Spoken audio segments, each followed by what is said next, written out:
Happy Monday, everyone.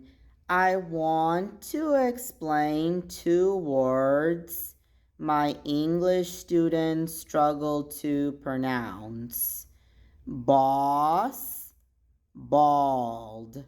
Boss, bald. Boss, BOSS.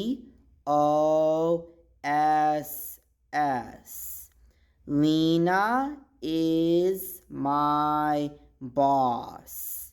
Lena is my supervisor.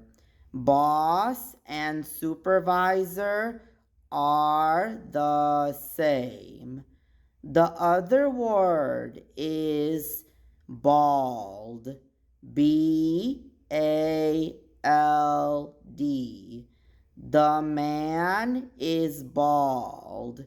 This means the man has no hair. Again, boss, bald. Boss, bald.